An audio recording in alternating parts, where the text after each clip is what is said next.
Hello. तो जैसा कि कल हम लोग भी बिहार के कुछ क्वेश्चंस करवा चुके हैं और जो आज हमारा है ना वो हमारा पार्ट टू। तो पार्ट टू में क्या देखेंगे, साइंस के जो इम्पोर्टेंट क्वेश्चन है जो कि वीवीआई क्वेश्चन है। अब जितने भी क्वेश्चन आपके लिए सेलेक्ट किए गए हैं वो कहीं ना कहीं प्रीवियस ईयर में आ चुके हैं। ठीक है। और या तो बिहार पुलिस में आया है, या तो एसएससी में आया है, या तो रेलवे में आया है, या तो बिहार दरोगा में आया है। तो जितने भी यहाँ पे क्वेश्चंस कराए जा रहे हैं सबके क्वेश्चन है और कहीं ना कहीं प्रीवियस ईयर में आ चुके हैं। और हम लोगों की कोशिश ज़्यादा से ज़्यादा ये होगी कि आपको जो यहाँ पे मैथन स्टाइल में जो कराया जा रहे हैं वो यहीं पे आपको याद हो जाए, एक अच्छा कॉन्सेप्ट दे करके, क्योंकि साइंस जो होता है ना वो पूरा का पूरा कॉन्सेप्ट बेस्ड होता है। अगर आपका कॉन्सेप्ट क्लियर है तो क्वेश्चंस को अगर घुमा भी रहा है ना तो आप आसानी से क्या कर सकते हो, सॉल्व कर सकते हो। तो हमारी पूरी कोशिश रहेगी कि आपको क्वेश्चन यहाँ पे याद करा दूँ। दूसरी कोशिश ये रहेगी कि आपको एक अच्छा कॉन्सेप्ट बिल्डअप करूँ। चले तो आए क्वेश्चंस की तरफ चलते हैं।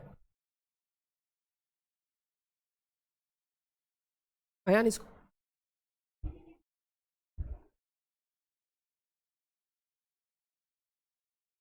तो हमारा जो सबसे पहला क्वेश्चन है ना वो है कि कार्य का मात्रक क्या होता है। इसका कार्य, कार्य बोले तो कार्य को हम लोग इंडिकेट करते हैं जाकर के डब्ल्यू से। और डब्ल्यू बराबर हमारा होता है एफ एस। एफ एस बोले तो क्या, F four force, S four क्या हमारा डिस्प्लेसमेंट होता है। तो बोलता है कार्य का एसआई मात्रक क्या होता है। तो हम लोग शुरू से पढ़ते आ रहे हैं, 9th क्लास में भी पढ़ चुके हैं कि कार्य का एसआई मात्रक जो होता है वो हमारा क्या होता है, वो हमारा होता है जूल।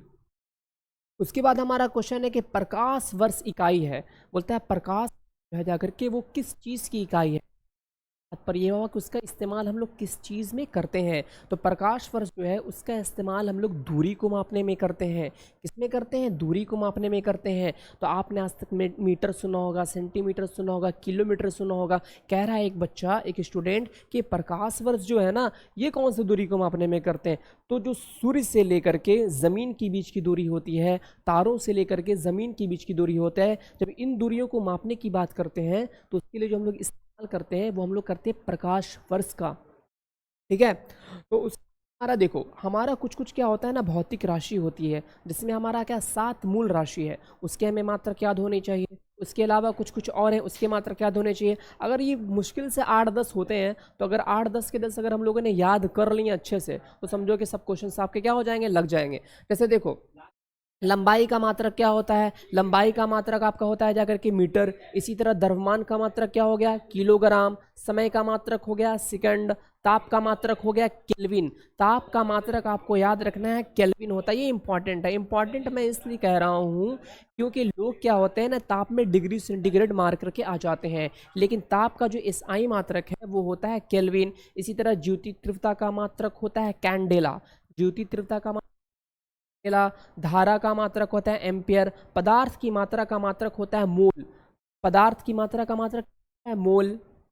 उसके बाद कोण का मात्रक हो गया रेडियन। घन कोण का मात्रक हो गया स्ट्राडियन। ये घन कोण क्या होता है ना, एक्चुअल में जो आपका 3D में होता है उसको हम लोग क्या कहते हैं, उसका मात्रक होता है स्ट्राडियन।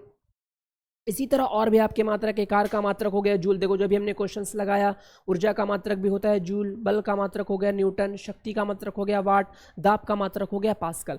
जितने यहाँ पे आपको सीरीज में दिए गए हैं 15, ये 15 का 15 अगर आप याद कर लेते हो तो आपके क्वेश्चन से 100% जो मात्रक से संबंधित आने वाले हैं वो क्या होंगे, वो लग जाएंगे। अब चलो आगे। बोलता है कि एम्पियर मात्रक है। तो एम्पियर अभी हमने पढ़ा, देखो एम्पियर किसका मात्रक है। तो एम्पियर अगर हमने याद किया हुआ होगा तो देखो एम्पियर को, जो एम्पियर किसका मात्रक हो गया, एम्पियर हो गया जाकर के धारा का मात्रक। बोले तो विद्युत धारा का जो मात्रक होता है वो क्या होता है, वो होता है जाकर के एम्पियर। क्या होता है, एम्पियर। तो एम्पियर मात्रक किसका होता है, तो एम्पियर मात्रक किसका हो जाएगा, विद्युत धारा का। चलो आगे। बोलता है पारसिक इकाई है। देखो अभी हमने एक आपको बताया जाकर के प्रकाश वर्ष। प्रकाश वर्ष किसकी इकाई, दूरी मापने की। किसकी दूरी, जमीन से लेकर के सूर्य के बीच की दूरी, जमीन से लेकर के तारों के बीच की दूरी।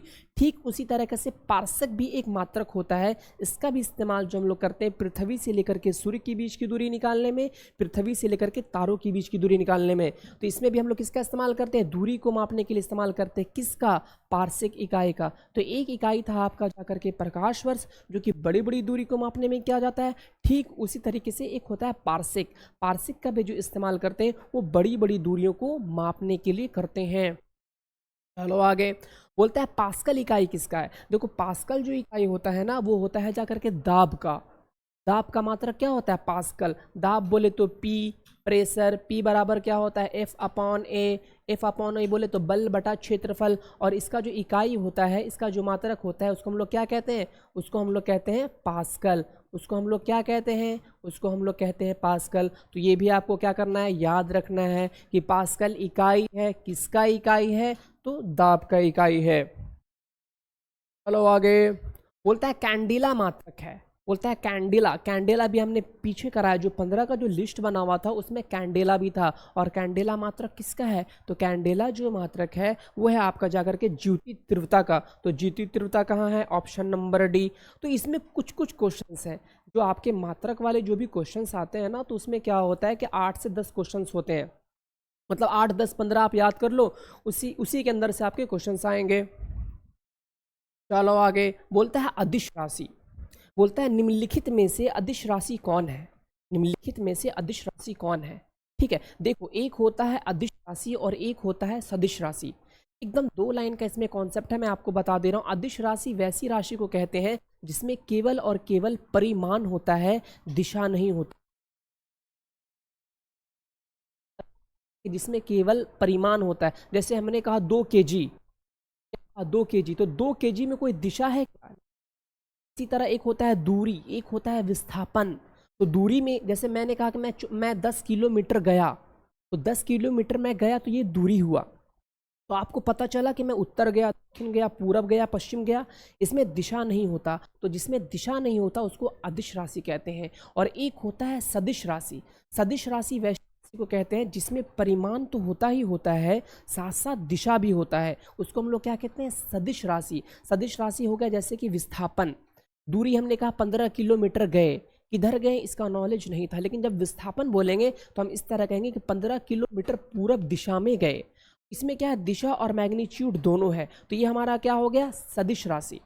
अब बोलता है अदिश राशि कौन है। देखो बल आघूर्ण जो होता है वो आपको का सदिश राशि होता है। संवेग भी आपका सदिश राशि होता है क्योंकि इसमें दिशा होता है। लेकिन ऊर्जा, आप बोले 5 किलो जूल बाबू, तो 5 किलो जूल में किसी भी तरह का क्या आपको दिशा मिलता है, नहीं मिलता। तो ये क्या हो जाएगा, एक जाकर के अदिश राशि हो जाएगा। ऊर्जा क्या हो जाएगा, अदिश राशि हो जाएगा। अब देखो इसका एक डिफिनेशन मैं दिखा दे रहा हूं। ये हमारा हो गया अदिश और ये हमारा हो गया जाकर के सदिश। ठीक है, इन राशियों में केवल परिमाण होता है, दिशा नहीं होता। जैसे क्षेत्रफल बोले 5 किलोमीटर स्क्वायर, तो 5 किलोमीटर स्क्वायर में जाहिर सी बात है किसी भी तरह का दिशा नहीं। घनत्व सहित ऊर्जा, इन राशियों में जो सदिश होगा, इन राशियों में परिमाण एवं दिशा दोनों होता। अच्छा, ये एक इंपॉर्टेंट है कि हम इन्हें साधारण बीजगणितीय द्वारा जोड़ा या घटाया जा सकता है। जो अदिश राशि होता है उसको नॉर्मल इक्वेशन के द्वारा जोड़ सकते हैं। नॉर्मल जो बीजगणित होता है 2 जोड़ 2 की तरह जोड़ सकते हैं। इसमें क्या होता है, इसको साधारण द्वारा भी जोड़ा जाता है, नहीं जोड़ा जाता है। इसको क्या कहता है, कंपोनेंट के द्वारा जोड़ा जाता है। उसका क्या निकालना होता है, कंपोनेंट। वो आगे चल के आपको पता चलेगा। इसमें क्या होता है, केवल परिमाण बदलकर इन राशियों को बदला जा सकता है। जबकि इसमें सदिश में जो है जाकर अगर आपका मैंने दिशा भी बदल दिया है या परिमाण, दोनों में से कोई भी एक बदलेंगे तो वो क्या हो जाएगा, पूरी तरीके से बदल जाएगा। आपको इसमें याद ये रखना है ना, दिमाग में ये रखना है कि हमारा अदिश राशि होता है, सदिश राशि होता है। जिसमें आपका जाकर के दिशा होगा वो जाकर के आपका सदिश होगा, जिसमें दिशा नहीं होगा वो जाकर के अदिश होगा। लेकिन इसमें एक आपको जाकर के है ना घुमा देगा, जैसे कि विद्युत धारा। विद्युत धारा क्या है, जाकर के अदिश राशि है। कौन तो कह रहा है कि विद्युत धारा में तो सर परिमाण भी होता है, दिशा भी होता है, किस तरफ बह रही, तो फिर ये अदिश राशि क्यों है। विद्युत धारा एक अदिश राशि है इसलिए क्योंकि क्या होता है, विद्युत धारा में जैसे कि इधर से 4 एम्पियर आ रहा है, ये 4 एम्पियर आ रहा है, ठीक है, और इधर से 5 एम्पियर आ रहा है, और ये दोनों जो पॉइंट होगा इसके बीच में, इधर से 5 एम्पियर आ रहा है। तो दोनों पॉइंट पे क्या हो जाएगा, 5 और 9 एम्पियर हो जाएगा। मतलब उसको आप क्या कर सकते हो, जाकर के जोड़ सकते हो। ठीक है, तो जिस चीज़ को आप बीजगणितीय योग से जोड़ सकते हो ना, वो आपका जाकर के कभी भी सदिश राशि नहीं होता, वो अदिश राशि होता है। जो सदिश राशि होता है उसको हम लोग कॉम्पोनेंट के फॉर्म में जोड़ते हैं। तो एक आपका मतलब आपको याद रखना है कि विद्युत धारा और दूसरा है जाकर के दाब, ये दोनों क्या है आपका जाकर के अदिश राशि है। चलो आगे। निम्नलिखित में से सदिश कौन है। अब देखो निम्नलिखित में से कह रहा सदिश कौन है, तो वेग हमारा क्या हो जाएगा, एक सदिश राशि हो जाएगा। क्यों, क्योंकि वेग में क्या होता है, परिमाण भी होता है और दिशा भी होता है।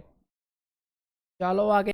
बोलते हैं कि पदार्थ के संवेग और वेग के अनुपात को कौन सी भौतिक राशि प्राप्त की जाती है। देखो ये क्वेश्चन एकदम आपका आया हुआ है बिहार पुलिस में ही।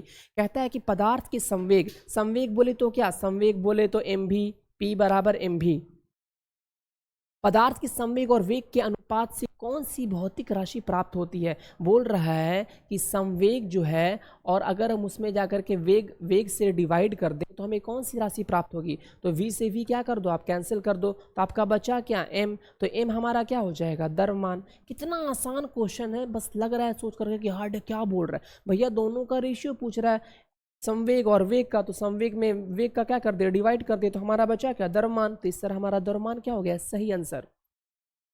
उसके बाद चलो आगे, बोलता है कि शून्य में स्वतंत्र रूप से गिरने वाली वस्तुओं का क्या होता है। देखो शून्य से जाकर के एक स्वतंत्र वस्तु गिर रही, मान लो जाकर के बहुत हाई बिल्डिंग पे, और वहां पे क्या कर दिए, एयर वेयर थोड़ा वैक्यूम बना दिए, और उसके बाद एक वस्तु को गिरा रहे हो। तो वस्तु जब भी गिरती है, आपको याद रखना है, वस्तु जब भी गिरेगी तो जैसे जैसे वो नीचे आएगी उसका वेग क्या होता जाएगा, बढ़ता जाएगा, उसका स्पीड क्या होगा, बढ़ता जाएगा। लेकिन उसमें जो कांस्टेंट होता है वो हमेशा एक चीज़ होता है, वो होता है त्वरण। त्वरण हमेशा क्या होता है, कांस्टेंट होता है। त्वरण क्यों कांस्टेंट होता है, कि त्वरण जो है वो जमीन के कारण लग रहा है, पृथ्वी जो अपनी ओर वस्तुओं को आकर्षित करती है उसके कारण क्या लग रहा है, त्वरण लग रहा है। और त्वरण जो है हमेशा कितना लगता है, g बराबर 9.8 मीटर पर सेकंड स्क्वायर। तो ये बताओ 9.8 मीटर पर सेकंड स्क्वायर, तो क्या इसका वैल्यू बदलता है, इसका वैल्यू तो नहीं बदलता, ये तो हमेशा कांस्टेंट है। तो स्पीड बढ़ता जाएगा, ठीक है, लेकिन जो त्वरण होगा वो आपका हमेशा क्या होगा, समान होगा, एक समान लगेगा। तो देखो यहाँ पे समान गति होती है, बिल्कुल नहीं होती, गति बढ़ता जाता है। समान वेग होता है, बिल्कुल नहीं होता, बढ़ता जाता है। समान त्वरण होता है, बिल्कुल होता है। क्या होता है, समान त्वरण होता है। चलो आगे, बोलता है किसी भी स्थिर या गतिशील वस्तु की स्थिति और दिशा में तब तक कोई परिवर्तन नहीं होता जब तक उस पर कोई बाह्य बल सक्रिय ना हो। यह कथन किसका है। तो हम लोग बचपन से पढ़ते आ रहे हैं, 9th क्लास में पढ़ चुके हैं कि न्यूटन गति का पहला नियम बोलता है कि कोई भी वस्तु अपनी अवस्था को नहीं बदलती, चाहे वो गति में हो चाहे वो विराम में हो। कोई भी वस्तु अपनी गति को तब तक नहीं बदलती जब तक उस पर किसी भी तरह का बाह्य बल कार्य ना करे। इसका मतलब अगर कोई वस्तु जैसे कि विराम अवस्था में, मैं विराम में, मैं अपनी अवस्था को तब तक नहीं बदलूंगा जब तक मेरे ऊपर कोई बाह्य बल कार्य ना करे। इसी तरह अगर मैं चल रहा हूँ तो मैं तब तक नहीं रुकूंगा जब तक मेरे ऊपर कोई बाह्य बल कार्य ना करे, ठीक है। तो जब तक बाह्य बल कार्य ना करे तब तक वो वस्तु अपनी अवस्था को बनाए रखती है। ये कथन न्यूटन गति का प्रथम नियम का है। तो यही सवाल था कि किसी भी स्थिर या गतिशील वस्तु की स्थिति और दिशा में तब तक कोई परिवर्तन नहीं होता जब तक उस पर कोई बाह्य बल कार्य ना करे। यह कथन किसका है, तो ये न्यूटन का प्रथम नियम है। न्यूटन का कौन सा नियम है, प्रथम नियम है। आपकी एग्जामिनेशंस में जो भी क्वेश्चंस आ रहे हैं अब, वो थोड़ा कॉन्सेप्चुअल बेस्ड आ रहे हैं, इसलिए आप अगर रटा रटाया ज्ञान लेकर के जा रहे हो तो बहुत मुश्किल है। आपको थोड़ा सा कॉन्सेप्ट का ज्ञान होना बहुत ज़रूरी है। चलो आगे, बोलता है रॉकेट किस सिद्धांत पर काम करता है। रॉकेट जो होता है वो किस सिद्धांत पर काम करता है। देखो रॉकेट जो होता है ना आपका जाकर के, वो काम करता है संवेग संरक्षण के सिद्धांत पर, संवेग संरक्षण के सिद्धांत पर। और संवेग संरक्षण का सिद्धांत ये कहता है कि कुल निकाय में संवेग हमेशा क्या रहेगा, समान रहेगा। कहने का तात्पर्य है कि पहले जितनी ऊर्जा थी बाद में भी उतनी ही ऊर्जा होती है। जैसे कि एग्जांपल शॉर्टकट में समझा रहा हूँ, स्मॉल एम भी बराबर होता है जाकर के कैपिटल एम भी, ठीक है। जैसे मान लो का जाकर के रॉकेट है, तो रॉकेट में जो गैस निकलती है ना, गैस, तो गैस जिस स्पीड से निकलती है और उसका द्रव्यमान, दोनों का गुणनफल, और ये जो रॉकेट जो ऊपर की तरफ जाएगा उसका द्रव्यमान और उसका वेग का गुणनफल, दोनों आपस में हमेशा क्या होंगे, बराबर होंगे। यही कहता है संवेग संरक्षण का सिद्धांत। तो रॉकेट किस सिद्धांत पर काम करता है, रॉकेट आपका करता है बाबू संवेग संरक्षण के सिद्धांत प्रकार। का जाकर के रॉकेट है, नीचे क्या जा रहा है, जाकर नीचे जाकर के गैस जा रहा है। तो गैस में हमारा एम हो जाएगा, इसका कुछ मास होगा और इसका एक वेलोसिटी होगा, और ऊपर में जो हमारा कैपिटल एम होगा और कैपिटल वी होगा। तो ये दोनों हमेशा बराबर होगा। तो गैस क्या होगा, नोजल से खूब स्पीड में निकलता है। जब खूब स्पीड से निकलता है तो उसके रिएक्शन में क्या जाता है, ऊपर एक फोर्स जाता है, और उसके वजह से क्या होता है, रॉकेट आपका आसमान में उड़ता है। तो रॉकेट जो होता है ना, वो संवेग संरक्षण के सिद्धांत को क्या करता है, फॉलो करता है। चलो आगे, बोलता है अश्व यदि एकाएक चलना प्रारंभ कर दे तो अश्वरोही की गिरने की आशंका का कारण क्या है। बोलता है अश्व मतलब यहाँ पे क्या हो गया, अश्व मतलब घोड़ा से संबंधित हो गया। आप इसको गाड़ी भी समझ सकते हो, बैलगाड़ी भी समझ सकते हो। कहने का मतलब ये है कि आप गाड़ी में बैठे हुए हो, अचानक से गाड़ी बढ़ा, तो अचानक से गाड़ी बढ़ा तो आप क्या होते हो, पीछे की ओर धक्का हो जाते हो। अचानक से जब गाड़ी बढ़ेगा तो आपको पीछे की ओर धक्का हो जाता है। तो ऐसा क्यों होता है? देखो, ऐसा जो होता है वो न्यूटन गति के प्रथम नियम के कारण होता है। न्यूटन गति का प्रथम नियम कहता है कोई भी वस्तु अपनी विरामावस्था गति अवस्था में तब तक बनी रहेगी जब तक उस पर कोई बाह्य बल कार्य ना करे। मतलब अपनी अवस्था क्या थी? विराम अवस्था थी। अचानक से क्या होगी? गाड़ी चल दी। तो अचानक से जब गाड़ी चल दी तो आप अपनी विराम अवस्था को क्या करना चाहते हो? बनाए रखना चाहते हो। आप नहीं चाहते हो कि आपकी विराम अवस्था में किसी भी तरह का हस्तक्षेप हो। तो आप क्या हो? बैठे हो। आप जब जाकर के बैठे हो और गाड़ी अचानक से चल गई, आगे चली, लेकिन आप बदलना नहीं चाह रहे। तो जब आप बदलना नहीं चाह रहे अवस्था को, तो आप क्या हो गए? अचानक से, ठीक है, पीछे हो गया, मतलब ऑटोमेटिक पीछे हो जाते हैं। तो ये होती है। इसी तरह अगर आपका क्या है, जा करके आपकी गाड़ी चल रही है, आपकी गाड़ी चल रही है, अचानक से क्या क्या क्या हो जाता हो? जाकर के आगे चले जाते हो। क्यों? क्योंकि जो आपकी गति अवस्था पहले से बनी थी, आप उसको बनाए रखना चाहते हो। लेकिन ड्राइवर ने क्या किया? ब्रेक मार दिया, गाड़ी रुक गई, लेकिन आपका बॉडी खुद को रोकना नहीं चाह रहा, वो गति में बनाए रखना चाह रहा है, इसीलिए वो क्या होता है? आगे चला जाता है। तो ये कॉन्सेप्ट आपका क्लियर हो गया कि जब गाड़ी ये तो आप पीछे क्यों हो जाते हो और गाड़ी रुकती है तो आप आगे क्यों हो जाते हो। ये इसका कारण है। इसका कारण क्या होगा? न्यूटन गति का प्रथम नियम। और वो न्यूटन गति का जो प्रथम नियम एक तरह से जड़त्व की परिभाषा देता है। जड़त्व बोले तो क्या? आप जहाँ पर हो, जैसे हो वैसी रहना चाहते हो। गति में हो तो गति में रहना चाहते हो, विराम में हो तो विराम में रहना चाहते हो। उसी को हम लोग क्या कहते हैं? जड़त्व। तो ये जो होता है किसके कारण होता है? विश्राम जड़त्व के कारण होता है। किसके कारण होता है? विश्राम जड़त्व के कारण होता है। उसके बाद देखो, चलती हुई बस जब अचानक ब्रेक लगाती है तो उसमें बैठा हुआ यात्री आगे दिशा में गति करता है, इसके द्वारा समझाया जा सकता है। तो ये कौन सा हो गया? ये भी हमारा हो गया जाकर के न्यूटन गति का पहला नियम। यही वाला सेम क्वेश्चन जो अभी हमने पहले बताया कि चलती हुई गाड़ी है, अचानक से क्या हुआ? ड्राइवर ने ब्रेक लगा दिया, लेकिन आप अपनी गति की अवस्था को क्या चाहते हो? बनाए रखना चाहते हो। इसी कारण आप क्या हो जाते हो? आगे हो जाते हो। इसी कारण आप अचानक से ऐसे झुक जाते हो। इसी कारण देखते होगे जब भी बस वाला क्या होता है, अचानक से ब्रेक मारता है, तो लोगों का क्या होता है? एक्सीडेंट। और उससे बचाने के लिए भी एक न्यू टेक्नोलॉजी आई आपका, जाकर के वो बैग ऑटोमेटिक बाहर निकल जाता है। वो तो थोड़ा हाईटेक कार में होता है, और जिससे आप क्या हो सकते हो? आसानी से बच सकते हो। तो ये जो है, ये किसका सिद्धांत है? मतलब कि किसका द्वारा समझाया गया? तो ये न्यूटन गति के पहले नियम के द्वारा समझाया गया है। चलो आगे बोलता है शरीर का वजन। मैं थोड़ा सा इसको इधर कर दूं, 1 मिनट। शरीर का वजन पृथ्वी की सतह पर सभी जगह एक समान होता है। ध्रुवों पर अधिक होता है, विषुवत रेखा पर अधिक होता है, मैदानों की तुलना में पहाड़ियों पर अधिक होता है।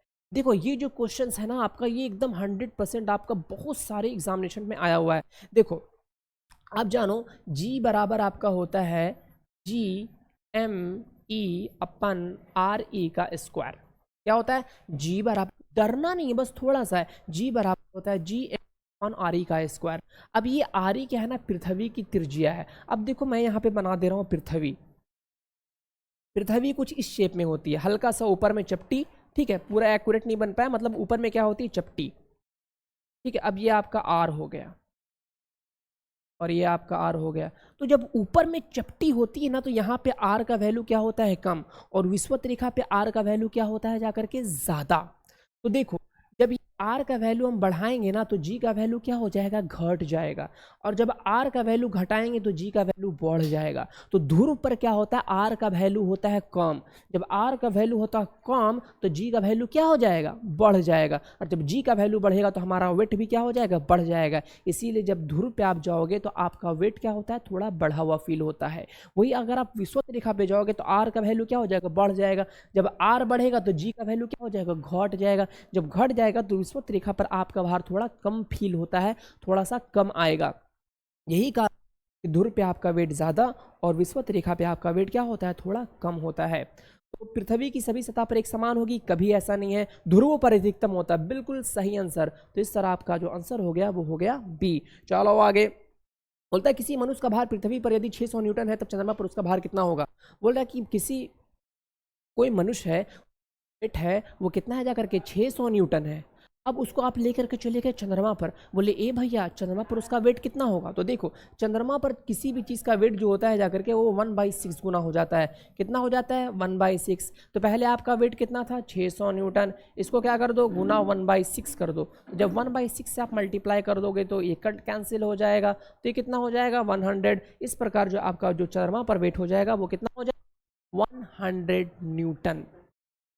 आगे, आयतन में क्या परिवर्तन होगा यदि तापमान 9 डिग्री से 3 डिग्री सेंटीग्रेड कर दिया जाए। ये बहुत ही अच्छा क्वेश्चन और आपका एक कॉन्सेप्चुअल क्वेश्चन है कि 9 डिग्री सेंटीग्रेड से आप 3 डिग्री सेंटीग्रेड पे आए, ठीक है, तो आपका जो जल का जो आयतन है वो क्या होगा। देखो एक बात आप जान लो, जल का जो घनत्व होता है वो 4 डिग्री सेंटीग्रेड पे क्या होता है जाकर के मैक्सिमम होता है। क्या होता है? मैक्सिमम होता है। 4 डिग्री सेंटीग्रेड पे क्या होता है, जल का जो घनत्व होता है वो मैक्सिमम होता है, बहुत ज़्यादा होता है। जब घनत्व बहुत ज़्यादा होगा तो आयतन क्या हो जाएगा? कम हो जाएगा। ये तो एक जनरल सी बात है कि जैसी घनत्व को आप बढ़ाओगे तो आपका आयतन क्या हो जाता है जाकर के? कम हो जाता है। तो जब आप 9 डिग्री से 4 डिग्री सेंटीग्रेड की तरफ आओगे ना तो आपका आयतन क्या होगा? घटता जाएगा। और जब 4 डिग्री से लेकर के आप 3 डिग्री सेंटीग्रेड की तरफ जाओगे तो आपका आयतन क्या होगा जाकर के? बढ़ता जाएगा। तो इसका मतलब क्या हुआ कि पहले जो है जाकर के आपका आयतन घटेगा, फिर आपका आयतन बढ़ेगा। तो ये कॉन्सेप्ट एकदम आप दिमाग में रख लो कि 4 डिग्री सेंटीग्रेड पे क्या होता है? सबसे ज़्यादा जल का घनत्व होता है। तो 9 डिग्री से अगर हम 4 डिग्री की तरफ आ रहे हैं तो आयतन क्या होगा? घटेगा। फिर 4 से 3 की तो आयतन क्या होगा? बढ़ेगा। तो पहले आयतन में कोई परिवर्तन नहीं होगा, गलत। आयतन पहले बढ़ेगा फिर घटेगा, गलत। आयतन पहले घटेगा बाद में बढ़ेगा। चलो आगे बोलता है एक बीकर में पानी पर बर्फ तैर रही है, जब बर्फ पूर्णतः पिघल जाएगी तो बीकर का तल क्या होगा। ये क्वेश्चन बहुत ही वीवीआई आपका इंपॉर्टेंट, हर जगह आता है और ये काफी कॉन्सेप्चुअल। मैं आपको इसके पीछे देखो एक कॉन्सेप्ट होता है, मगर वो मैं कॉन्सेप्ट अगर बताऊंगा तो लंबा हो जाएगा। मैं आपको ट्रिक दे रहा हूं इसका। आप मान लो ना ये डेंसिटी ऑफ लिक्विड है, कोई भी लिक्विड है, और ये डेंसिटी ऑफ जाकर के आपका आइस है, ये डेंसिटी ऑफ आइस है जो कि वाटर में बदल जाएगा, ठीक है। तो डेंसिटी ऑफ लिक्विड अगर डेंसिटी ऑफ वाटर से ज़्यादा हुआ, अगर density of liquid density of water से क्या हुआ? ज़्यादा। ये कौन सा वाटर? ये वो वाटर जो कि बर्फ़ के पिघलने के बाद बनता है। अगर density of liquid density of water से ज़्यादा हुआ तो स्तर क्या होगा जाकर के आपका? बढ़ जाएगा। स्तर क्या होगा? बढ़ जाएगा। अब अगर डेंसिटी ऑफ लिक्विड बराबर हो गया डेंसिटी ऑफ वाटर के तो स्तर क्या हो जाएगा? सेम रह जाएगा। और अगर density of liquid less than होता है डेंसिटी ऑफ वाटर के तो स्तर क्या हो जाएगा जाकर के? घट जाएगा।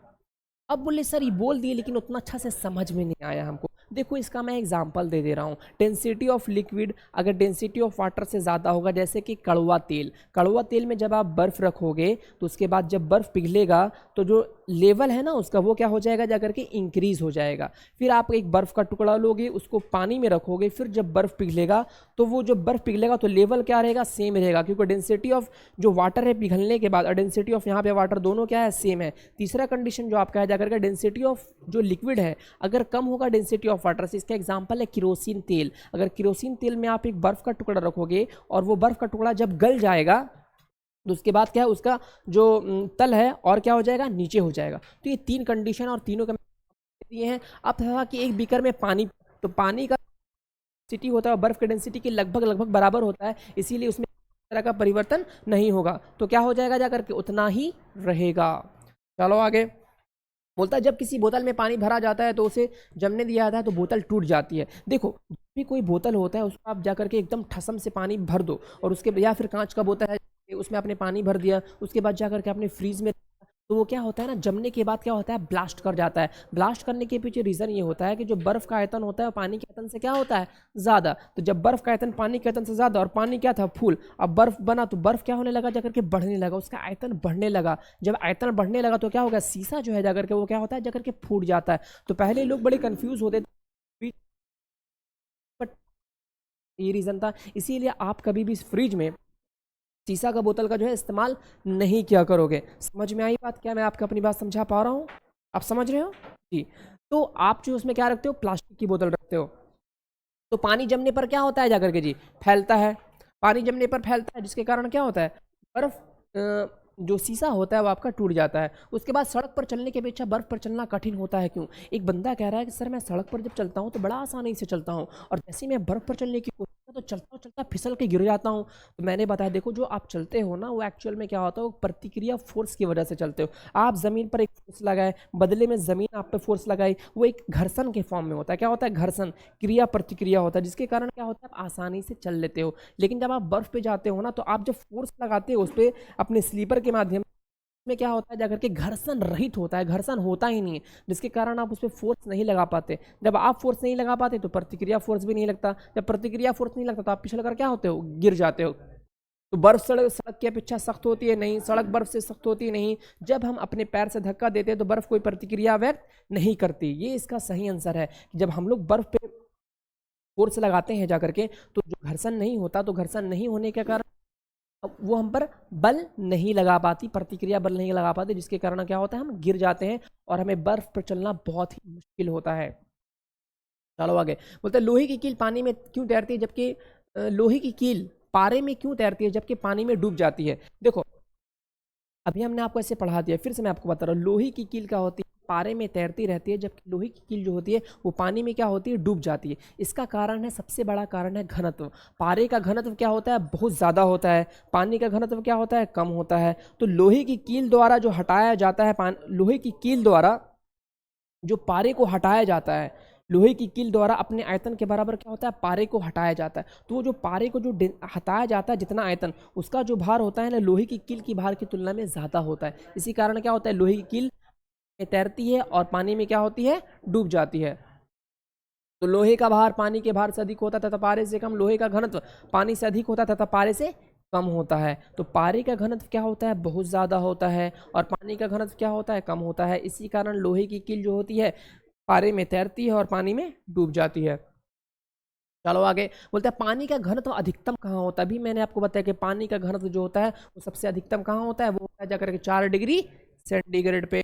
वस्तु की मात्रा बदलने पर अपरिवर्तित रहेगा। ए भैया, एक बोला कि वस्तु की मात्रा को हम बदल देंगे तो क्या नहीं बदलेगा। अब मान लो आपके पास जाकर के 2 kg का कोई सामान है, अब उसको आप कर दिए जा करके छोटा, तो छोटा कर दिए तो क्या इसका आयतन नहीं बदलेगा, इसका आयतन बदल गया। इसका भार नहीं बदलेगा, भार भी बदल गया। इसका द्रव्यमान नहीं बदलेगा, द्रव्यमान भी बदल गया। लेकिन क्या इसका घनत्व भी बदल जाएगा, घनत्व कभी नहीं बदलता। घनत्व किसको कहते हैं, घनत्व कहते हैं एकांक, जो एकदम छोटा सा एरिया में जो उसका अमाउंट रहता है उसी को क्या कहते हैं जाकर के, घनत्व कहते हैं। तो क्या घनत्व भी बदलेगा, तो घनत्व कभी भी नहीं बदलता। यहाँ पे आपका घनत्व हो जाएगा ऐसे करके।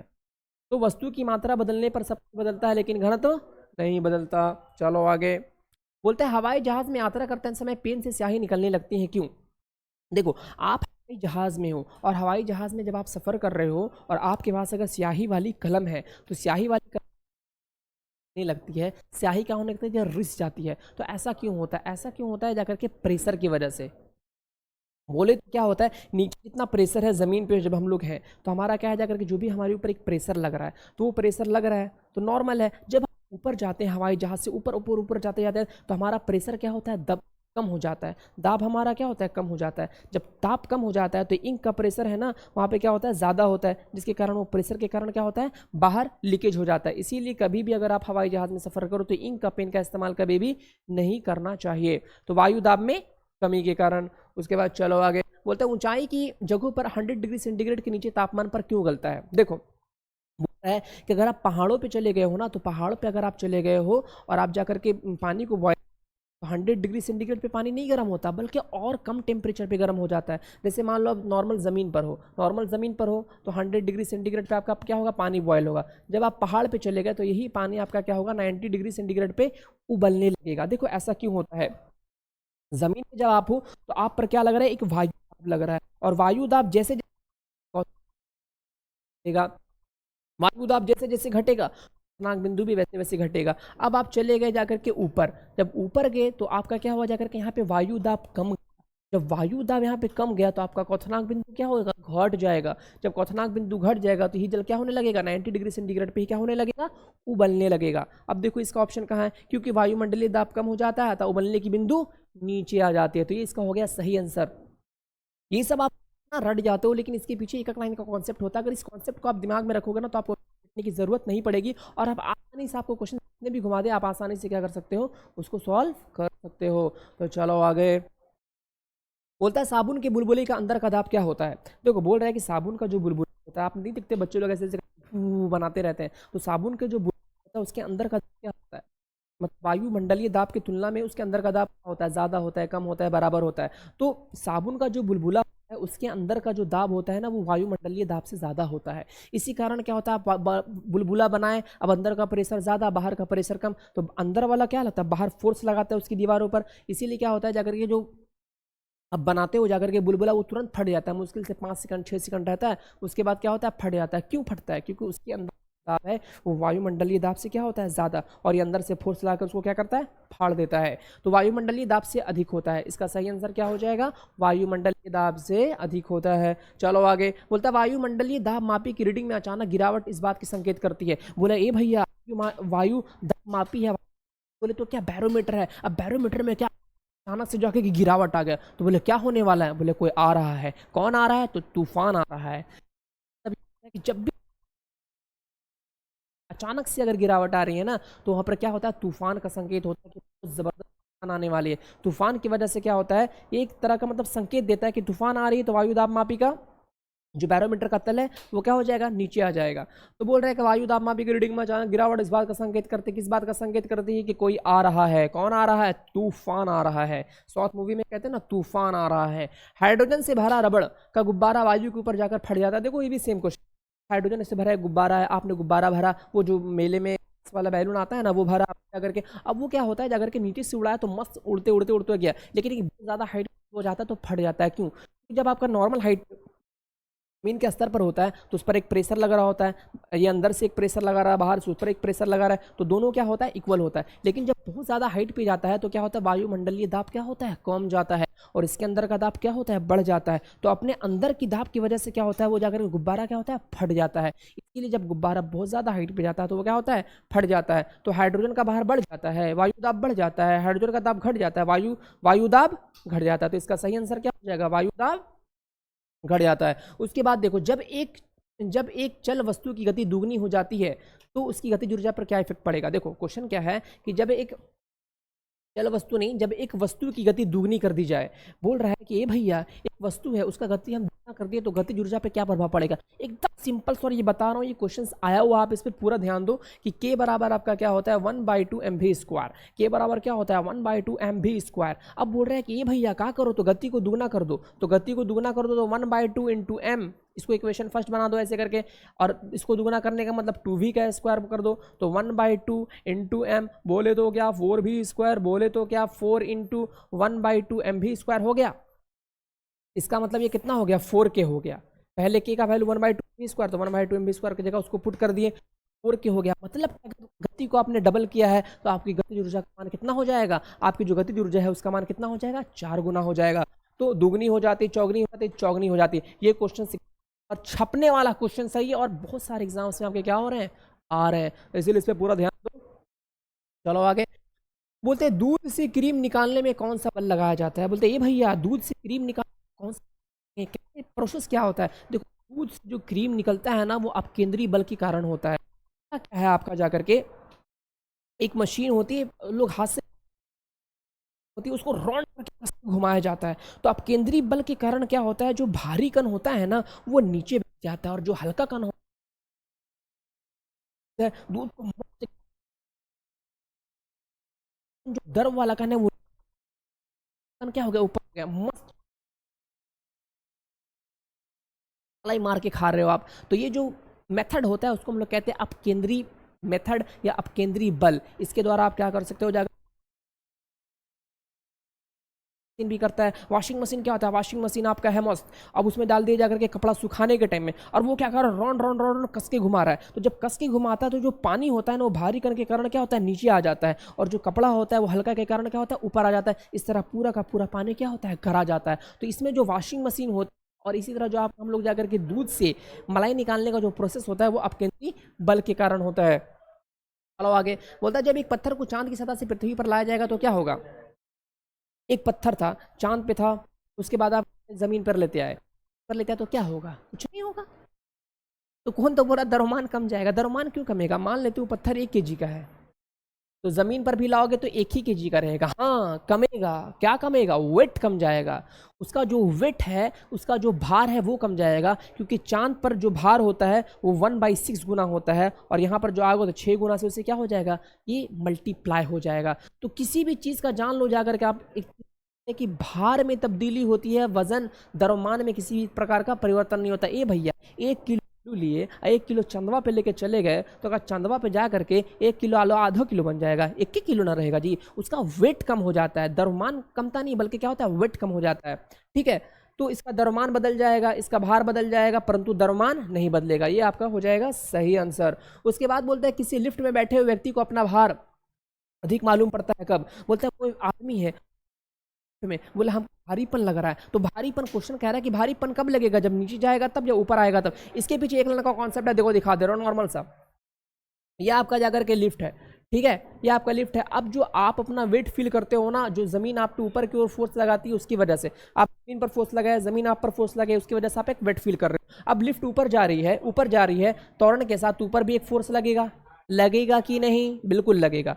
अब देखो आप खड़े हो, लिफ्ट आपकी नीचे की ओर जा रही है, तो नीचे आप पर एक ऑलरेडी फोर्स लग रहा है जाकर के जमीन के द्वारा, एक फोर्स ऑलरेडी लग रहा है, और लिफ्ट आपकी नीचे की ओर जा रही है तो नीचे की तरफ फोर्स लग रहा है। तो ये दोनों फोर्स अपोजिट डायरेक्शन में, ये दोनों फोर्स सेम डायरेक्शन में। जब सेम डायरेक्शन में होगा तो क्या हो जाएगा? वेट बढ़ जाएगा, क्योंकि डबल फोर्स लग गया। जब अपोजिट डायरेक्शन में होगा तो वेट क्या हो जाएगा? जाकर के कम जाएगा। इसी वजह से जब आप लिफ्ट में ऊपर की ओर जाओगे त्वरण के साथ, तो आपको क्या फील होगा? भारीपन।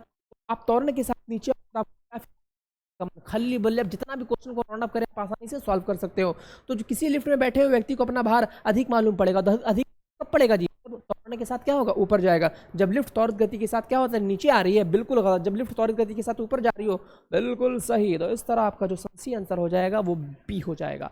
देखो साइंस क्या कॉन्सेप्ट है, आपका कॉन्सेप्ट जितना क्लियर होगा आप उतनी अच्छी तरीके से क्या कर सकते हो? टिकआउट कर सकते हो। आप रटा हुआ ज्ञान ज़्यादा दिन तक हो, रटा हुआ ज्ञान ज़्यादा टाइम नहीं चल पाता है। आपको क्या करना होगा? एक कॉन्सेप्ट का अच्छा बिल्डअप रखना होगा, और इसी के लिए यहाँ पर टीम मेहनत कर रही है आपके लिए कि आपका एक अच्छा कॉन्सेप्ट बिल्डअप हो और आप एग्जाम में अच्छा से अच्छा मार्क्स गेन कर सको।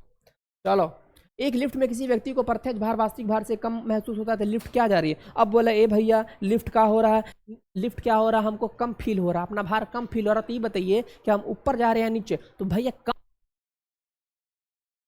लिफ्ट जो है नीचे की ओर आ रही है, क्योंकि आप पर एक फोर्स ऊपर की ओर लग रहा है, लिफ्ट का फोर्स नीचे की ओर लग रहा है। दोनों फोर्स का डायरेक्शन अलग, जब अलग हो जाएगा तो हो जाएगा माइनस, मतलब नीचे आते हुए।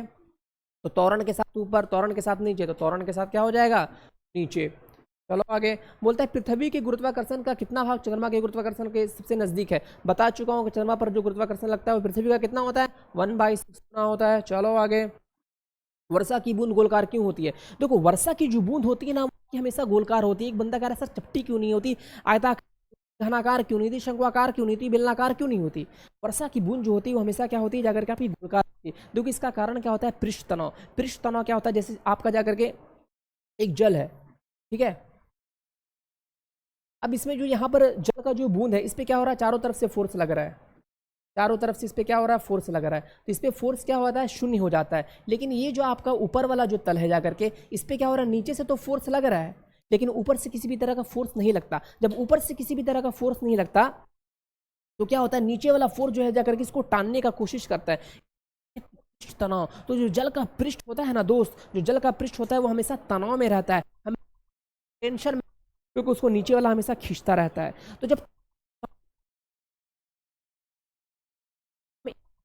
मिनिमम से मिनिमम एरिया को कवर, अब मान लो ऊपर से बूंद गिर रहा है, तो बूंद गिरा है तो जल का बूंद में भी बहुत सारे छोटे छोटे कण है, तो वो क्या कर रहा है? उस पर तनाव लगा रहा है, टेंशन लगा रहा है। जब उस पर टेंशन लगा रहा है, तनाव लगा, तनाव क्या होता है? जल चाहता है कि हम अपने आप को क्या करें? सबसे एरिया वाला जो जिसका सबसे पृष्ठ क्षेत्रफल क्या हो? कम हो, वो शेप को हम क्या करें? ग्रहण कर ले। तो सबसे कम पृष्ठ क्षेत्रफल जो होता है वो होता है गोलकार। आप आयताकार बना लो, घनाकार बना लो, शंक्वाकार बना लो, बेलनाकार बना लो, गोलकार बना लो, जब सभी को बनाओ सबसे कम पृष्ठ क्षेत्रफल घेरेगा एक ही आयतन का, जो सबसे कम पृष्ठ क्षेत्रफल घेरता है वो होता है गोलकार। अगर इसी होता है जो वर्षा की बूंदें होती है वो क्या होती है? वो गोल होती हैं।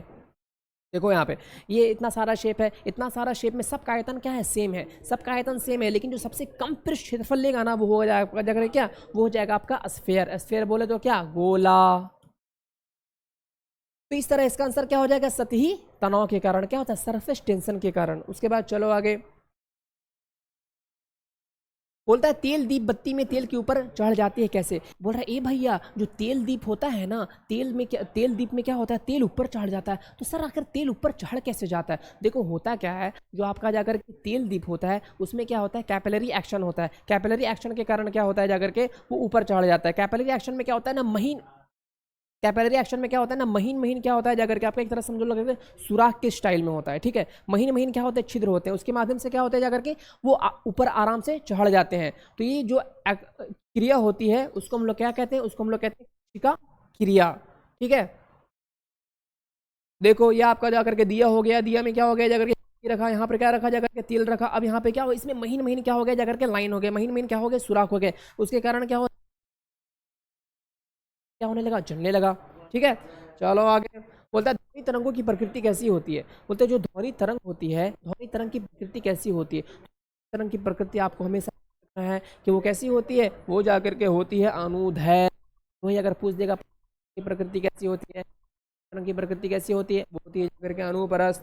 चलो आगे बोलते हैं अपने उड़ान पथ पर अवरोधक की पहचान के लिए चमगादड़ निम्नलिखित में से कौन सी तरंग का उपयोग करते हैं। देखो चमगादड़ जो होता है ना वो क्या करता है, पराशर तरंग, पराशर तरंग, पराशर तरंग क्या करता है, वो जाकर कीड़ों पर मारता है। जब कीड़ों पर मारता है तो वो लौट उसके पास आती है। इस कारण क्या होता है, वो डिस्टेंस को क्या करता है, मीजर कर लेता है, और डिस्टेंस को मीजर करके वो आसानी से क्या करता है, कीड़ों का शिकार करता है। तो चमगादड़ जो होता है वो पराशर तरंग का उपयोग करके क्या करता है, कीड़ों का शिकार करने का काम करता है। तो कौन सा तरंग इस्तेमाल करता है जी, तो पराशर तरंग इस्तेमाल करता है।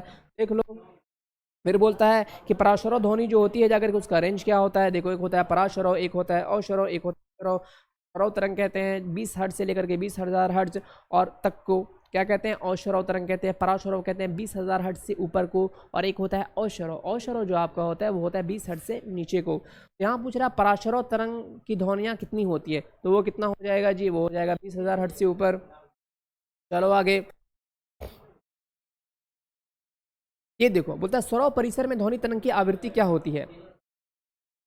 कि जो श्रव परिसर था उसमें जो है जाकर के आपकी आवृत्ति कितनी होगी, तो हम लोग जो सुन सकते हैं उसकी जो आवृत्ति हमारी कितनी होती है, वो हमारी होती है 20 हर्ट्ज से 20,000 हर्ट्ज। और 20,000 हर्ट्ज से ऊपर को क्या कहते हैं, पराश्रव कहते हैं। 20 हर्ट्ज से नीचे को क्या कहते हैं, और कहते हैं। 20 हर्ट्ज से 20 हर्ट्ज को क्या कहते हैं, श्रव कहते हैं। तो ये हमारा जो सुन सकते हैं उसका जो रेंज होता है करके वो होता है 20 हर्ट्ज से लेकर के 20,000 हर्ट्ज। चलो आगे बोलते हैं ध्वनि की चाल अधिकतम होती है। ध्वनि की चाल अधिकतम किसमें होगी जी, ध्वनि की चाल अधिकतम जो होगी वो हो जाएगी जाकर के आपकी इस्पात में। बोले तो ठोस में, कोई भी ठोस होगा उसमें ध्वनि की चाल क्या होती है, सबसे ज्यादा। यहाँ पे ठोस सब में कौन है, तो हमारा इस्पात हो गया। तो ध्वनि की चाल अधिकतम किसमें हो जाएगी में। चलो बोलता है वायु में ध्वनि का वेग कितना होता है, बचपन से पढ़ते आ रहे हैं कि वायु में ध्वनि का वेग जो होता है 332 मीटर पर सेकंड होता है। कितना होता है, 332 मीटर पर सेकंड। चलो आगे बोलता है डेसिबल इकाई का प्रयोग किया जाता है। बोलता है डेसिबल इकाई जो होता है उसका प्रयोग हम लोग कहाँ करते हैं, तो डेसिबल इकाई होता है उसका प्रयोग हम लोग करते हैं तीव्रता को मापने के लिए करते हैं। इसकी ध्वनि की तीव्रता को मापने के लिए, ध्वनि की तीव्रता को मापने के लिए डेसिबल इकाई का यूज़ करते हैं। जब हमने पहला, जब हम लोग मात्रक वाला कर रहे थे उस टाइम हमने डेसिबल के बारे में ऑलरेडी उस लिस्ट हमने कहा कि 15 जो है ना सबको याद करके सब क्वेश्चंस क्या होंगे, लग जाएंगे। चलो आगे बोलता है ध्वनि तरंग किसके कारण प्रतिध्वनि उत्पन्न करती है। अब ध्वनि तरंग है, ध्वनि तरंग किसके कारण जो है प्रतिध्वनि उत्पन्न करती है। तो होता क्या है, जब आप कहीं पर भी जाकर के चिल्लाते हो ना, तो चिल्लाते हो तो क्या ध्वनि टकरा करके वापस आती है, और उसके कारण क्या होता है, तो कहते हैं प्रतिध्वनि। ध्वनि जो प्रतिध्वनि उत्पन्न करती है वो किसके कारण होती है, वो होती है परावर्तन के कारण। देखो ये वाला स्लाइड, ये पीछे थोड़ा लग गया है। देखो आपने चिल्लाया जाकर के, आपने जब चिल्लाया जाकर के तो दीवार से टकरा कर क्या हुआ, आवाज वापस आए। इसी को हम लोग क्या कहते हैं, प्रतिध्वनि कहते हैं। क्या कहते हैं, प्रतिध्वनि कहते हैं। और इसके लिए मिनिमम डिस्टेंस होता है वो होता है 17.2 मीटर, और कहीं कहीं पे आपका देखा जाकर के 16.5 मीटर। तो दोनों सही है। जब 330 मीटर पर सेकंड मान के चलते हैं तो ये आंसर आता है, जब 344 मीटर मान के चलते हैं तो ये आंसर आता है। तो जो आपका प्रतिध्वनि होता है जाकर के, जो आपका जाकर के इको होता है वो किस वजह से होता है मेरे दोस्त, वो होता है जाकर के परावर्तन के कारण। किस वजह से होता है, परावर्तन के कारण।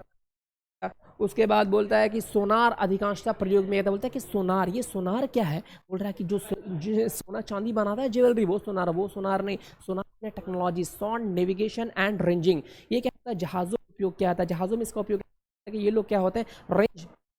देखो ये लोग क्या होता है जाकर के बाहर से क्या करते हैं ना, अंदर से क्या करते हैं जाकर के एक रे, जब ये रे साउंड, जब ये साउंड जाता है तो टकरा करके वापस जाता है, तो उसको क्या कर लेते हैं, मीजर कर लेते हैं कि गड्ढा, और हमें अपना जो है कैसे मेंटेन करना है अपने आप को। अब मान लो जाकर के गड्ढा कहीं पर कम कम है, अब वहाँ पे तो क्या होगा, शिप को टूटने का खतरा हो जाएगा, शिप जाके क्या हो जाएगा, टकरा जाएगी, जैसा कि हुआ था जाकर के आपका टाइटैनिक वाला। अब मान लो यहाँ पे जाकर के एक पत्थर है, अब ये क्या करेगी, इस तरफ रे भेजेगी, जब इस तरफ रे भेजेगी तो जाकर के इसको पता चलेगा कितनी हाइट पे रे है, ये क्या है जाकर के पत्थर है, तो ये क्या करेगी, जहाज को जल्दी से फटाक से क्या कर लेगी, मोड़ लेगी। इस प्रकार क्या होगी, जहाज दुर्घटना से बच सकती है। तो इसमें जो हम लोग इस्तेमाल करते हैं वो हम लोग करते हैं सॉन्ड नेविगेशन एंड रेंजिंग का, बोले तो सोनार का। तो सोनार का इस्तेमाल जो करते हैं वो कौन करते हैं जी, सोना बनाने वाले नहीं, कौन करते हैं, नौ संचालक के द्वारा इसका इस्तेमाल होता है। उसके बाद चलो आगे, बोलता है किसी ध्वनि स्रोत में आवृत्ति होने वाले उतार चढ़ाव को क्या कहते हैं। बोलते हैं कोई ध्वनि स्रोत है, उसकी आवृत्ति जो है जाकर के उतार चढ़ाव हो रही है, तो उसको हम लोग क्या कहते हैं, तो उसको हम लोग कहते हैं, पता है क्या, उसको हम लोग कहते हैं जाकर के डॉपलर प्रभाव। क्या कहते हैं, डॉपलर प्रभाव। बोला सर ये क्या होता है, देखो कोई गाड़ी जा रही है आपकी जाकर के रोड पे पे करते हुए, तो जो पे करते हुए वो गाड़ी जा रही है, तो उसकी आवाज़ आवृत्ति, और आप भी जा रहे हो जाकर के, तो दोनों के बीच में क्या है जाकर के, या आप रुके हुए हो या जा रहे हो, दोनों भी हो सकता है, ठीक है। तो उसमें क्या हो रहा है जाकर के कि ध्वनि की आवृत्ति, जो रियल आवृत्ति वो आपको सुनाई नहीं देती, क्यों, गति की वजह से पे वे इस तरह हो जाता है, तो मतलब जो उसकी रियल आवृत्ति होती है वो आप नहीं सुन पाते। तो इसी को क्या कहते हैं, इसको हम लोग कहते हैं डॉपलर प्रभाव। क्या कहते हैं, डॉपलर प्रभाव। चलो आगे, बोलता है केल्विन मान से मानव शरीर में ताप क्या होता है। बोलता है ए भैया, डिग्री सेंटीग्रेड में तो हमको पता है कि 37 डिग्री सेंटीग्रेड होता है, लेकिन केल्विन में तो हमको पता, केल्विन के लिए एक नॉर्मल सा फॉर्मूला देखो, उसको हमेशा याद रखना कि के बराबर हमारा होता है डिग्री सेंटीग्रेड प्लस 273। अब डिग्री सेंटीग्रेड में हमारा कितना हो जाएगा, 37, और प्लस हमारा कितना हो गया, 273। दोनों को जोड़ दो, 7 3 10 के जीरो हाथ में रहे, 7 15 है, 2 1 3, कितना हो गया, 310। मतलब कि जहां आपका डिग्री सेंटीग्रेड पे आपका 37 डिग्री सेंटीग्रेड आपके एक सामान्य मनुष्य का टेम्परेचर था, उसी को अगर हमें केल्विन में बताना हो तो उसका मान कितना हो जाएगा, उसका मान हो जाएगा जाकर के 310। तो आपको ये फॉर्मूला हमेशा याद रखना है कि के बराबर क्या होता है, सेंटीग्रेड प्लस 273। के बराबर क्या होता है, डिग्री सेंटीग्रेड प्लस 273। चलो आगे, बोलता है कि कितना तापमान होने पर पाठ्यांक सेल्सियस और फ़ारेनहाइट तापमान एक समान हो जाएगा। बोलता है ई भैया, हम कितना डिग्री सेंटीग्रेड लें कि हमारा फ़ारेनहाइट पे जो वैल्यू है और डिग्री सेंटीग्रेड में, यहाँ पर भी कुछ नहीं करना है, यहाँ पर भी हमें क्या करना है, इसका आंसर हो जाएगा -40 डिग्री सेंटीग्रेड। एक स्टूडेंट तुरंत बोल दिया सर -40 कैसे हुआ, देखो मैं दिखा दे रहा हूँ। डिग्री सेंटीग्रेड बराबर होता है 5/9 इंटू F माइनस 32। आप इसको क्या करो, रट जाओ फॉर्मूला को भी और उसको भी। तो 5/9 डिग्री सेंटीग्रेड इंटू, अब ये देखो ये हमारा 9 डिग्री सेंटीग्रेड हो जाएगा इधर क्रॉस करके, और ये हमारा हो जाएगा 5F माइनस कितना होगा, 16 160, ठीक है। ये हमारा हो गया जा करके, एक minute, degree centigrade 5/9 into F, 5/9 into F minus 9 degree centigrade हमारा हो गया, 5 हो गया, हो गया, और ये कितना हो गया जाकर के हमारा, ये हमारा हो गया जाकर के 5 दूनी 10 की 0 5 16। अब ये डिग्री सेंटीग्रेड बराबर में फ़ारेनहाइट चाहिए, तो इसको क्या कर दो, डिग्री सेंटीग्रेड में बदल दो, और इसको इधर माइनस कर दो, तो कितना हो गया 4 डिग्री सेंटीग्रेड। 4 डिग्री सेंटीग्रेड बराबर -160, तो ये हमारा क्या हो जाएगा, कैंसिल। तो ये हमारा कितना हो गया, -40 डिग्री सेंटीग्रेड। -40 डिग्री सेंटीग्रेड आपका हो जाएगा आंसर। तो डिग्री सेंटीग्रेड एक ऐसा तापमान है जिसपे केल्विन और डिग्री सेंटीग्रेड दोनों आपस में क्या होते हैं, बराबर होते हैं। चलो आगे, बोलता है किसी मनुष्य का तापमान हाइट पे कितना होता है, तो फ़ारेनहाइट पे किसी भी मनुष्य का तापमान कितना होता है, 90 डिग्री फ़ारेनहाइट। आप चाहो तो इसको निकाल के देख सकते हो। बोलता है ग्रीष्म काल में हमें सफ़ेद कपड़े धारण करने की सलाह क्यों दी जाती है। देखो सफ़ेद कपड़ा जो होता है वो सूर्य की सभी किरणों को क्या करता है, परावर्तित कर देता है। वही काला कपड़ा क्या होता है, सूर्य की सभी किरणों को क्या करता है, अवशोषित कर लेता है। इसी कारण हमें सलाह दी जाती है कि हम गर्मियों में जो है जाकर के सफ़ेद कपड़ा ज़्यादा पहने, इसमें क्या होगा, गर्मी कम लगेगी। तो सफ़ेद वस्त्र ताप का कम अवशोषण करते हैं। ये क्या करते हैं, सूर्य की किरणों को क्या करते हैं, जाकर के वापस कर देते हैं। और वही अगर ब्लैक होगा तो सूर्य की किरणों को क्या कर लेंगे, अवशोषण। चलो आगे, बोलता है ठोस कपूर से वाष्प बनने की क्रिया को क्या कहते हैं। बहुत ही आसान सा सवाल, कि ठोस कपूर है उसको आपने रख दिया, वो डायरेक्ट क्या होता है, बिना लिक्विड में बदले क्या होता है, करके भाप में बदल जाता है। तो बिना लिक्विड में जो भाप में बदल जाता है क्या कहते हैं, उसको हम लोग कहते हैं ऊर्ध्वापातन। क्या कहते हैं, ऊर्ध्व कपूर को, कि नेफ्थलीन या कपूर जो होता है वो डायरेक्ट क्या होता है, आवास में बदल जाता है। तो इस क्रिया को क्या कहते हैं, तो इस क्रिया को क्या कहोगे, ऊर्ध्वापातन। चलो आगे, बोलता है मनुष्य आर्द्रता से परेशानी महसूस करता है, इसके निम्न उपयुक्त कारण है। देखो आर्द्रता में क्या होता है जाकर के, जैसे कि आप आर्द्रता में हो, आर्द्रता में क्या होता है जाकर के कि ह्यूमिडिटी के कारण क्या होता है, जो आपका पसीना है ना उसका वाष्पन क्या होता है, स्पीड नहीं हो पाता, उसका वाष्पन क्या होता है, बहुत कम हो जाता है। और जब उसका वाष्पन कम हो जाता है तो क्या होती है, आर्द्रता कम हो, आप पंखा के नीचे बैठोगे तुरंत आपका पसीना क्या होगा, वाष्पित होगा, आपकी बॉडी से क्या होगी, गर्मी निकल जाएगी। लेकिन क्या होता है जाकर के आर्द्रता के कारण क्या होता है जाकर के वाष्पन की दर क्या होती है, बहुत कम हो जाती है, जिसके कारण बेचैनी महसूस होती है। तो पसीना का आर्द्रता के कारण क्या होता है, वाष्पित नहीं होना होता है। चलो आगे, बोलता है पहाड़ों पर निम्नलिखित में तापमान, पहाड़ों पर पानी निम्नलिखित तापमान पर उबलने लगता है। आपको बता चुका हूँ कि पहाड़ों पर अगर आप जाओगे तो दाब कम जाएगा, जब दाब कम जाएगा तो जो पानी आपका 100 डिग्री सेंटीग्रेड पे उबल रहा था वो 100 डिग्री सेंटीग्रेड पे नहीं उबलेगा, बल्कि उससे कम ताप पे उबलेगा। तो 100 डिग्री से क्या होगा, कम पर उबलने लगेगा। चलो आगे, बोलता है भाप से अधिक हाथ जलता है अपेक्षाकृत उबलते हुए जल से क्यों। बोलता है कि भाप से ज़्यादा हाथ जल गया और उबलता हुआ पानी से कम हाथ जला, जबकि दोनों करवा क्या था, दोनों का टेम्परेचर कम था। तो सर ऐसा काहे हुआ, देखो होता क्या है जाकर के आपका कि जो 100 डिग्री सेंटीग्रेड पे आपका पानी है, अब क्या हुआ उसको और आप गर्म करो, तो और गर्म करोगे तो पानी क्या होगा, पानी के जो कण होते हैं ना वो टूट टूट कर क्या होंगे, जाकर के भाप बन जाएंगे। तो आप हीट देते जा रहे हैं और पानी का कण क्या हो रहा है, टूट टूट कर भाप बनता जा रहा, लेकिन भाप का टेम्परेचर नहीं बढ़ रहा है। क्या हो रहा है, वो जो टेम्परेचर आप दे रहे हो ना वो कण को तोड़ने में इस्तेमाल हो रहा है। तो अब पूरा का पूरा पानी क्या हो गया, आपका भाप बन गया। भाप तो बन गया लेकिन टेम्परेचर दोनों का 100 डिग्री सेंटीग्रेड है, लेकिन जो आप उष्मा दिए वो उष्मा गया कहाँ, तो वो उष्मा जो है गुप्त उष्मा के रूप में क्या हो गया, उसमें घुस गया, उसमें समा गया। इसी कारण क्या होता है जाकर के कि जितनी ज़्यादा आपको जलन जो है जाकर के भाप देगी उतनी ज़्यादा जलन आपको पानी नहीं देगी। हालांकि दोनों का टेम्परेचर सेम है, तो दोनों का टेम्परेचर सेम होने की वजह से भी ज़्यादा जलन इसलिए होता है क्योंकि भाप में क्या होती है, गुप्त उष्मा छुपी हुई होती है। तो भाप में क्या होती है, गुप्त उष्मा छुपी हुई होती है। चलो आगे, बोलता है प्रकाश तरंग किस प्रकार का तरंग है। अभी आपको मैंने बताया कि ध्वनि तरंग आपका अनुदैर्ध्य तरंग होता है और प्रकाश तरंग आपका कैसा होता है, तो प्रकाश तरंग आपका अनुप्रस्थ तरंग होता है। बोलता है प्रकाश विकिरण की प्रवृत्ति, प्रकाश विकिरण की प्रवृत्ति होती है। बोलता है प्रकाश की प्रवृत्ति कैसी होती है, तो प्रकाश तरंग होता है या प्रकाश कण होता है। देखो प्रकाश जो होता है ना वो आपका डबल नेचर का होता है। क्या प्रकाश में कण की भी प्रवृत्ति होती है और तरंग की भी प्रवृत्ति होती है। तो तरंग एवं कण दोनों के समान इसमें क्या होती है जाकर के, प्रवृत्ति होती है। बोलता है सूर्य ग्रहण कब होता है। भैया बोला कि सूर्य ग्रहण चंद्र ग्रहण बहुत सुने हैं, सूर्य ग्रहण कब होता है और चंद्र ग्रहण कब होता है। देखो जब सूरज और चांद, सूरज और जमीन के बीच में चांद आ जाता है, सूरज और जमीन के बीच में कौन आता है, चांद, तो इसको हम लोग बोलते हैं सूर्य ग्रहण। क्योंकि सूर्य क्या होता है, चांद से क्या होता है, छिप जाता है, तो सूर्य ग्रहण हो गया। और जब सूरज और चांद के बीच में पृथ्वी आती है तो पृथ्वी का जो छाया होता है वो चांद पे पड़ने लगता है, तो उसको हम लोग बोलते हैं चंद्र ग्रहण। तो दिमाग में बैठा लो जाकर के कि जब सूरज और चांद के बीच, सूरज और पृथ्वी के बीच में चांद आएगा तो चंद्र ग्रहण, जब सूरज और चांद के बीच में पृथ्वी आएगा तो कौन सा ग्रहण, तब हो जाएगा जाकर के चंद्र ग्रहण। तो इसमें क्या है, सूर्य ग्रहण में क्या होता है, तो सूर्य ग्रहण में क्या हो जाएगा जी, सूर्य ग्रहण में चांद जो है जाकर के बीच में आ जाएगा। तो सूर्य चंद्रमा पृथ्वी, चंद्रमा सूर्य चंद्रमा एवं पृथ्वी के सीधे में होती है, चंद्रमा सूर्य और पृथ्वी के बीच में आ जाती है।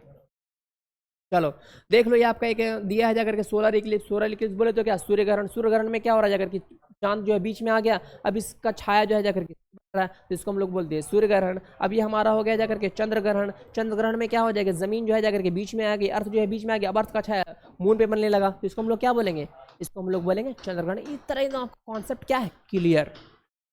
चलो आगे, बोलता है किस गुण धर्म के कारण पानी में भरे बर्तन में डुबाई गई छड़ मुड़ी हुई प्रतीत होती है। बोलता है कि कौन सा ऐसा गुण धर्म, पनिया में डाले छड़ वा में डाल दिए पेंसिल तो लगा टेढ़ा हो गया। तो टेढ़ा होने का कारण क्या होता है, इसका सीधा सा कारण होता है प्रकाश का अपवर्तन। प्रकाश का अपवर्तन में क्या होता है ना कि जब, इसका एक जनरल सा ट्रिक है कि जब कोई भी जो रे होती है वो सघन माध्यम से विरल माध्यम में जाती है तो क्या होती है जाकर के अभिलंब से दूर हट जाती है। अभिलंब से दूर हटने के कारण क्या होता है, जो एग्जैक्ट उसका पोजीशन होता है उस पोजीशन में हट करके नजर आती है। देखो इसका ये डायग्राम, ये आपका पेंसिल है नॉर्मली डूबा हुआ है जाकर के, अब ये क्या हुआ जाकर के, ये आपका जाकर के यहाँ पे अभिलंब डाल दो, अभिलंब डाल दिए तो ये प्रकाश की किरण जो है जाकर के क्या हो रही है, जानी चाहिए थी जाकर के ऐसे और चली गई ऐसे। जब ऐसे चली गई अभिलंब से क्या हो गई जाकर के दूर हट गई। जब ये अभिलंब से दूर हट गई तो अब ये इसका जो पोजिशन है इसके बजाय हमें क्या दिखने लगता है, ये दिखने लगता है।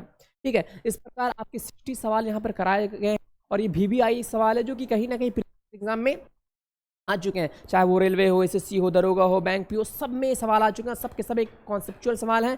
तो कैसा लगा आपको, आप चैनल को सब्सक्राइब करें, ज़्यादा से ज़्यादा इस पर कमेंट करें और हम लोग इसमें क्या अच्छा कर सकते हैं आपके लिए हमें ज़रूर बताएं। Okay guys, thank you.